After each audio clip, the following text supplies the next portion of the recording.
Welcome back to Music Drives Us. J-Bo here in the house, a bona fide rock star, lead guitarist of Alice Cooper's band, Ryan Roxie. Ryan, what an honor to have you with us. Appreciate you having me come on, J-Bo. It's always good to sit here and talk the rock. Yeah, look at you. We'll get into the stuff, but can you help me with my look? Look at you, look so cool. You look like a rocker. You know, the sleeves. I maybe at the end you can do something with this. Can you help me? Me and you are going to go bandana shopping. We'll go bandana shopping first because that's like Bret Michaels 101, I guess, for anything that's, maybe a little discrepancy up there. That's fine. Just do a little Bret Michaels 101, and then we'll go hat shopping, which is the other trick. There's lots of tricks in the old bag of tricks. We're going to become fashion bros. Can I ask that? Please help me. You know what? It's funny you say that because I actually do have an urban swimwear line coming out this year, and I'm wearing the prototypes right now. All right. You want to see them? Do you want to see them? Yeah. I know you do. No, this is like a shameless plug. No one's seen these yet. These are the prototypes for the urban swimwear. How about that? Beautiful. Yeah, I'm gonna get online. We're gonna promote that. I'm gonna buy some. I need to up my game. I'm not kidding.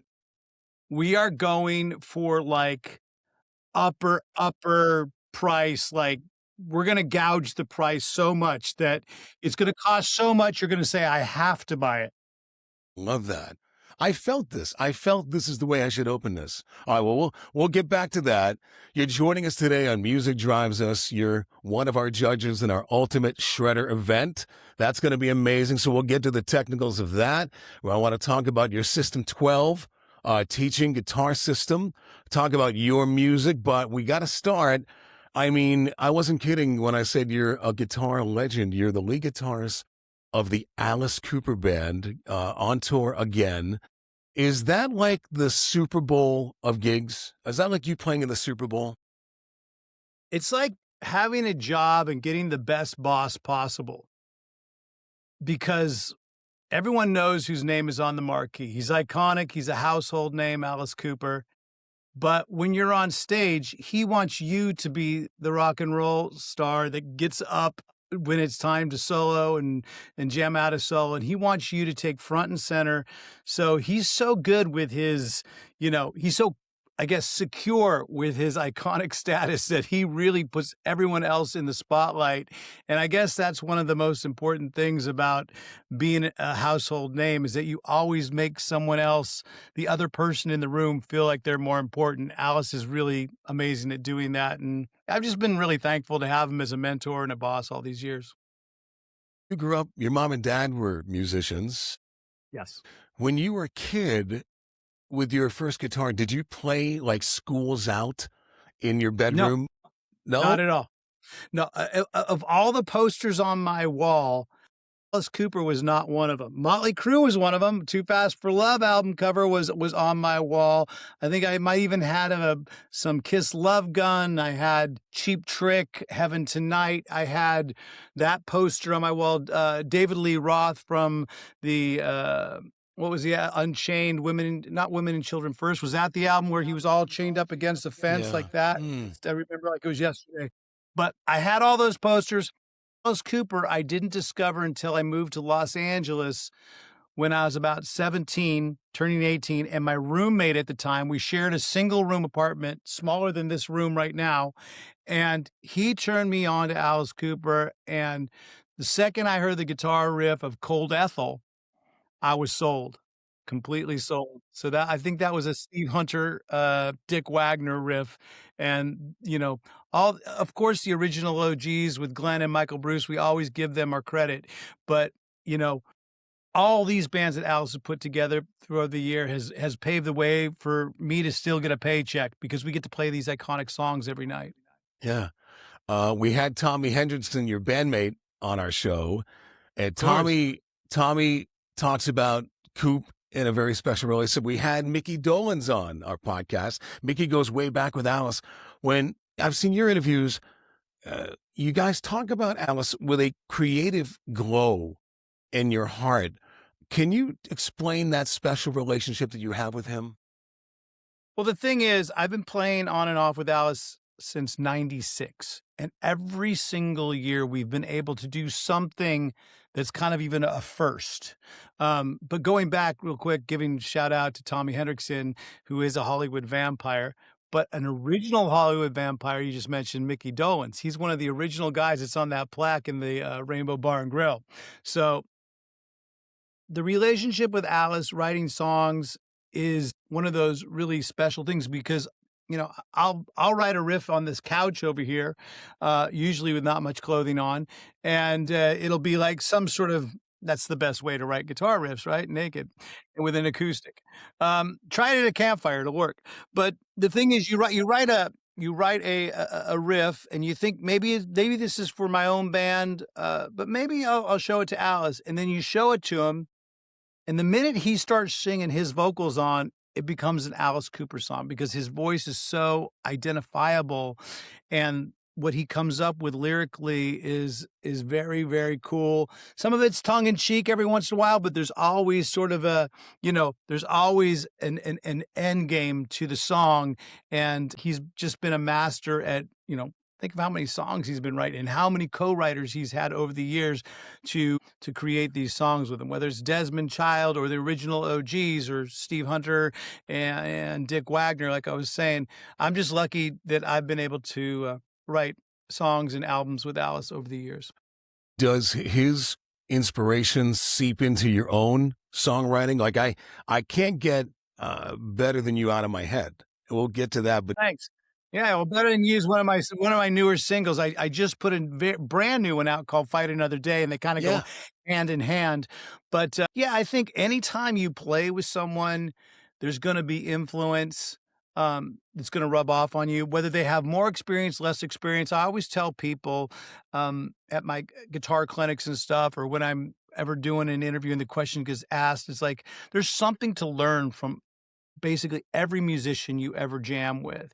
And again, you just have to for example, the years I played with Slash and Slash's Snake Pit, and we made an album called Ain't Life Grand together. By the end of that run, I had definitely gotten so many influences from Slash's playing, whether it was his timing or whether with the counterparts that I would write to his incredible riffs and stuff. And like I said, if you haven't checked out Ain't Life Grand, Slash's Snake Pit, it's one of those hidden gems, I guess. In my opinion, it's some of Slash's best guitar playing since Appetite. So go check it out. If sometimes it's on Spotify, sometimes they pull it down, but go check it out and stream it and see if you like a little bit of Ain't Life Grand. let's talk about your guitar playing on Fight Another Day. That video, is that like a Mario Brothers theme? It's Mario Brothers, right? Well, Tell us the about the newest video one, first.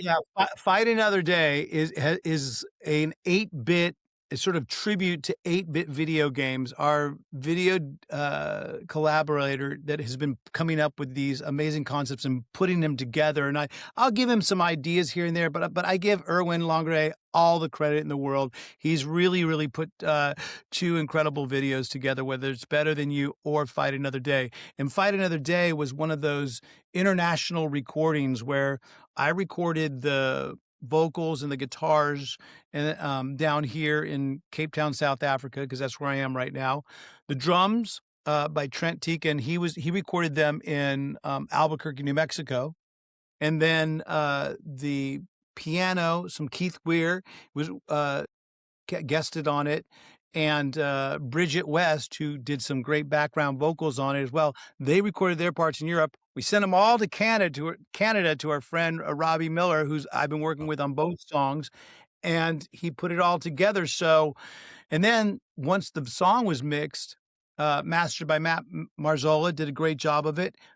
Sent it off to Erwin, and he just put this together. He put some live footage and mixed it with a 8-bit video Mario Brothers type of theme. And I'm not sure if you saw it because things happen quick in the video. My whole job in that video is to get the avatar of Ryan Roxie all the way to the stage without getting caught by the burly security guards, which are named the big ragoos. And here's the funny inside story: our tour manager that we work with every single day with Alice is Caesar, but we call him the big ragu. So he actually made a cameo star appearance in the video, and he doesn't even know it. It's kind of like the Aerosmith Rock and Roller Coaster ride down at Disney. It's the band's involved with the ride. The viewer of your video, you're engaged watching the song, watching you sing, singing along, but then your avatar has to make it through to the end. And I love at the end, you win. You gave us a little payoff at the end of the video. If you notice, at the very end, I blow up the balloons. Usually it's Alice with a sword blowing up the balloons and School's Out. That's kind of become a tradition.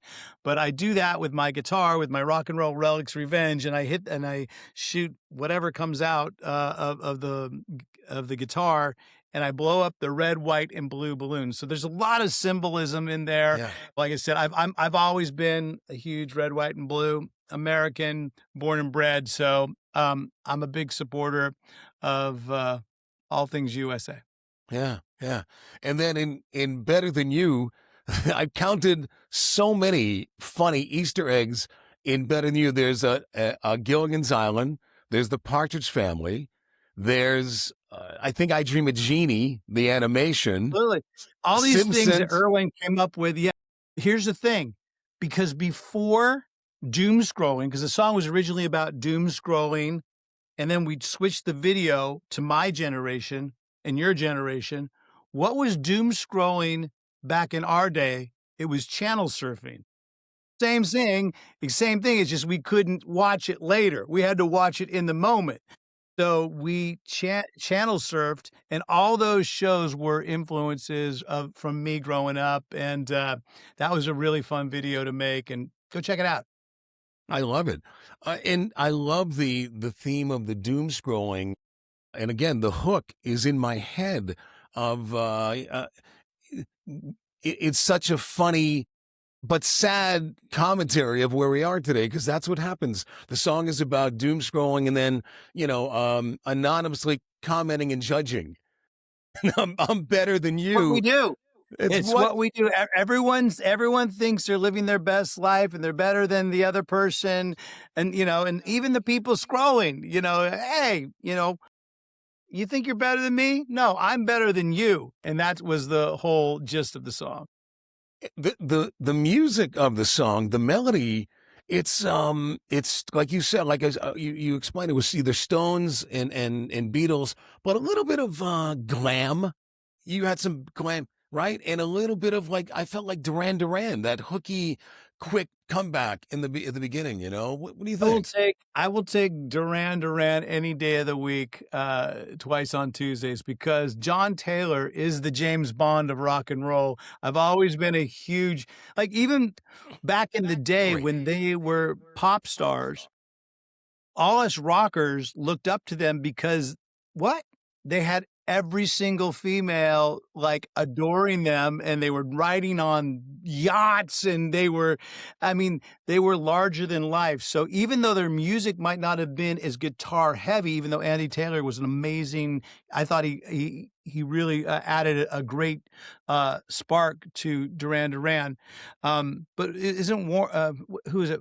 Warren Cucurullo is now the current guitar player, I believe, and he was in Missing Persons. So, just incredible musicians, but more so the vibe of Duran Duran is, I'll take it as a definite influence. John Taylor told me that he was responsible for getting View to a Kill in the movie. I think his girlfriend or wife at the time was invited to an Albert Broccoli, the producer, a party.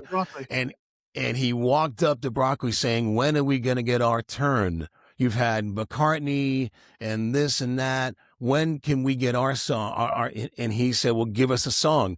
I said, I said to John, "Where did you get the courage to do that?" He said, "I was drunk." He was drinking he says, "J-Bo, it's all we did in the 80s. And that's how we heard View to a Kill, their song, in a Bond movie, thanks to John Taylor. Liquid courage strikes again. But the thing is, Alice Cooper was supposed to have a song in a James Bond film as well. I don't know if you know Wow, that story. I didn't know that. Man with the Golden Gun, and it's a great story because at that time, they said, "Oh, Alice Cooper. Okay, let's hear it."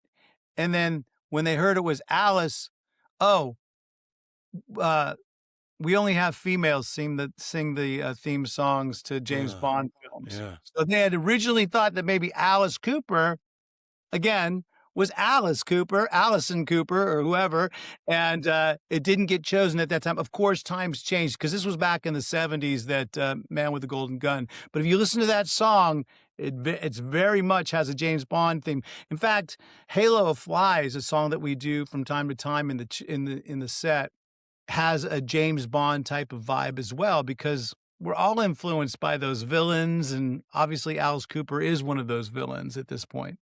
right. Wow, what a great story. So you're one of our great judges for Ultimate Shredder. I'm dying to ask you, when you'll be judging, are there specific qualities you look out for, or is that a secret and you don't want to say? No, I'm looking because look, for myself and Tommy, I think we can speak together. We are really we've done it for so many years playing on stage with Alice, so we know about the performance. We know that so many guitar players, especially in their bedrooms and especially on Instagram and on film and on YouTube videos, the technical part is insane. I mean, there's kids that are 12 years old that are playing better than I'll ever be able to play technically. But what it really comes down to is that live performance and that energy that you're putting out and how much that's going to have me as a judge put my energy back into you. And hopefully, and that's the whole beauty of rock and roll. That's why we play these big rock shows, is because I think the audience comes for a release of energy and then they give it back and then it's cyclical. So I'll be looking for performance. Obviously, you're going to have to, play in tune and be on time. It sounds silly, but you know what? Being a rock and roller, being on time has become one of my biggest sort of, I guess, people ask me for advice, and I say, well, yeah, you got to practice. Of course, you got to practice. Be on time, though. That's really important for everybody. So they'll go on time, they'll rock it, they'll kill it. And then guess what? It'll make it hard for me to judge. Don't make it hard for me to pick the winner. That's what I'm saying. Great quote. Excellent quote. I saw a great interview where the host asked you an awesome question. I'm going to steal it. When you get into your guitar solo on stage with Alice or your own shows, is every guitar solo a little different? Do you prepare it ahead of time, or is it a little bit of both? What's the magic behind Ryan Roxie's guitar solo? I think if there is any magic, it's definitely swapping out written guitar solos for improv and leaving just enough room so that nobody feels like they're on some sort of time code. You got to feel like there's a little bit and because that's the definition of rock and roll, is that little space. It's the definition of pumping your fist right in time or having a little bit of a swagger side to side. I'd much rather have the audience swaggering side to side because, for me, rock and roll is a little sleazy. It's a little bit about the loose ends and sometimes it's about the mistakes.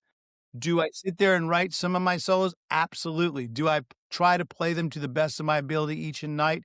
I do, because, part of the performance is playing a good, well-written solo. I think solos should be a story within the song. If you can say it should have a beginning, middle, and end. And the whole point of a solo should be to help out the entire song. So when I sit down to write a solo, I have that in mind because some of the greatest guitar players in the world, I think, did that. One of the greatest guitar players to do it, that always told stories with his solos, I think, was a guy named from your area called Elliot Easton from the Cars. From the Cars. The Cars. Yeah. But Elliot Easton, one of my favorite guitar players and soloists, because he really knows how to tell a story within the solo. Do you have, other than Elliot, a favorite guitar solo from a song? One of your favorites? Um, One of my favorite guitar solos of all time is not the radio edit, but the entire guitar solo of My Sharona by the Knack. It's one of the best guitar solos Yes. ever written. It is. You It know, is. and then, of course, there's a couple Steely Dan solos too that just kinda blow you away. But if you go listen to My Sharona and don't listen to the, you know, 3-minute pop radio edit. Listen to the long one with a clean tone, not that overdriven. This motherfucker I mean, he made history with that solo. You can hum it today. Any guitar solo that you know, that you can still sing as a melody is a worthy guitar solo, in my opinion. Steely Dan, Real in the Ears, that one? Is that I mean, pretty much anything off of Peg, but yeah. Reeling in the Years a little bit earlier, yes. What is the other one? Get Back, Get Ricky? Back. Ricky, Don't Lose That Number. Yeah. Oh my God, what a Yeah. solo. And the musical interlude to Linda Ronstadt, You're No Good. That guitar, so like I Yeah. said, a little classic rock, but dude, I'm telling you, great solos. And Yeah. one of my other favorite guitar players, now here's a mystery. Is it Tim Pierce or is it Neil Giraldo? I think it's Neil Giraldo, Jesse's Girl. That's a great solo too. Great. Yeah. So, Neil Giraldo, one of your favorites, right? yes, he is. Pat Benatar. God. Yeah, yeah. Another guy that just writes great parts and all the parts support the song. The Music Drives Us Foundation, they've raised millions. Ernie Bach Jr. created it, and they back up a truck to schools and they drop off equipment. And a lot of kids, they can't afford their own drums and guitars. So this foundation gives millions and keeps these music programs alive. You're all about giving back. Your TED Talks, which you love. So I want to ask about that. And your guitar teaching System 12, the method. Tell us about that first. I came up with the System 12 because I have a lot of shortcuts. After, this many years of playing guitar, I picked up guitar when I was 5 years old, kind of started taking it seriously when I'm 11, and now I just celebrated my 60th birthday. So I can't do the math, but you Happy can birthday. at home. But the thing is, I've been playing guitar for quite a long time, and I found a bunch of shortcuts on the way that I wish someone would have told me. And maybe, no one has told anybody about some of the secrets that I have in this system. So the first 2 lessons are up there for free. If you like it, go check out more. It's all at my website, ryanroxie.com. But for me, it's the perfect foundation to learn guitar, the basics, and basically have some theory behind your head before you jump into that YouTube rabbit hole of learning guitar yourself. Because I'm all about, you taking that step and going down that YouTube rabbit hole of learning guitar. But I've found that if you're overwhelmed and you don't have a basic knowledge, you're just going to get frustrated and confused a little bit, a little too soon, because you got to see it through. And I think System 12 teaches you all the foundational things, teaching you what the notes are, how to look at them on the guitar neck, and it teaches you with learning songs. So it's not boring. Each lesson you'll learn a proper song. So go check it out if you have a chance. And yeah, I'm really proud of System 12 and how many people have been able to learn guitar over the years for it. And again, don't need you to hang around System 12 forever. I want you to do your own, take it, learn it, and then go start your own guitar journey from there. And the TED Talks, that inspired you from watching a TED Talk, right? Yeah, it did. I always wanted to do a TED Talk, and it's funny how things work out. I was literally sitting at my home in Stockholm on I don't know, it was a Thursday, and a Saturday they said, "Hey, we just, I think Greta Thunberg was on the episode that we did, the whole TED Talk, because it was in Stockholm, Sweden when I was living there. And they said, "Oh, we are looking for someone to play some music, but we don't just want you to play music. We want you to give you about, we want you tell your story." And I go, "Well, how long do I get?" And they said, "Well, between 11 and 17 minutes to tell your whole story." I said, "Okay, well, you know what? I'll do something very quickly. I'll put something together." So not a lot of time to put that together, but I had been doing guitar clinics for so many years prior to that, that I kind of just took the greatest hits of what I had and put it into that, and got to play a couple songs as well, and hopefully inspire some people.